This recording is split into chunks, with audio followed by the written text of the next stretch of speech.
conversion and repentance. Alam po ba ninyo kung bakit sinulat ng mga ibanghilista ang mga ebanghelyo?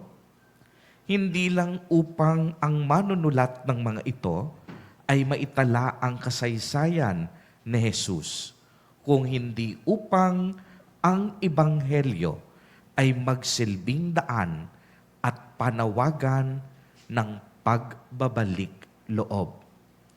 Human as we are full of sins and mistakes. We have so many shortcomings and limitations in life. Minsan nga, sa sobrang dami ng kasalanan natin, nanghihina na tayo at nawawalan tayo ng pag-asa. Bagamat punong-puno tayo ng pagkukulang, walang kasalanan, anumang lalim at laki nito, ang hindi kayang patawarin ng Diyos. Uulitin ko po, ito ang magandang balita sa atin sa araw na ito, na anumang lalim o laki ng iyong pagkakasala, anumang dilim ang iyong nakaraan, walang kasalanan ang hindi kayang patawarin ng Diyos. Pero may requirement. Basta buong puso kang magsisisi. Buong puso ang iyong pagpapakumbaba. Buong puso kang magbabalik loob. At buong pusong maghahangad ka ng tunay na pagbabago. Our Heavenly Father is rich in mercy and compassion. Binibigyan niya tayo, hindi lang ng isa, 2, 3, 5, o 10 pagkakataon. Rather, God is giving us endless chances to change. Dahil kung inyong mapapansin, ang Diyos natin, hindi kaparusahan ang hangad, kung hindi kapatawaran. Hindi kalupitan ang ibig niya, kung hindi pagtanggap.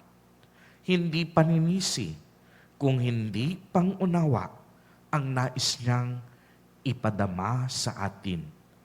Hindi upang husgahan tayo, kung hindi upang ibuhos ang kaniyang awa at pagmamahal. This mercy of God is very similar to the parable of the fig tree that Jesus told the crowd. The owner of the vineyard wanted to cut down the fig tree because it does not bear fruit. However, the gardener's response to his master was not to cut it down, but to give chance to let the tree bear fruit first, and if does not, then they may cut it down. My dear brothers and sisters in Christ, we are all like the fig tree. God is giving us many chances to bear fruit. Father, why is it that we need to bear fruit? Simple lang. Because of sins are barriers for us to receive the fullness of God's grace. Sins block the blessings of God to enter into the depths of our life. That is the reason why, if we live in sinfulness, our life will be formless, dull, and void. Kaya nga, kung hindi tayo namumunga, ibig sabihin, nabubuhay tayo sa kasalanan.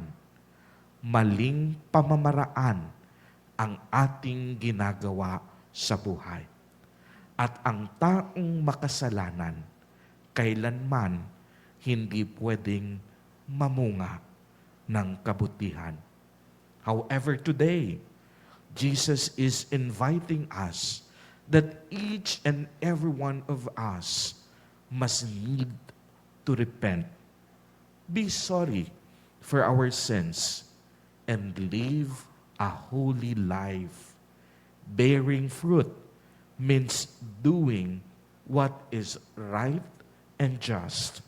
Bearing fruit means loving just the way Jesus loves. Remember, let us not miss the opportunities given by God to change our ways. Huwag nating sayangin ang mga pagkakataon na ibinibigay sa atin ng Diyos para magbago.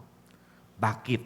Kasi yung mga pagkakataong ito ang simula ng iba yung pagpapala at grasya sa ating buhay. Kaya kung hindi natin gagamitin ang pagkakataong ito at mabubuhay tayo sa kasalanan at pagkakamali, kailanman hindi tayo magiging masaya. Laging kulang ang ating buhay. Let us not take for granted His endless chances. My dear brothers and sisters in Christ, let us not harden our hearts. Amen. Please rise and let us all profess our faith.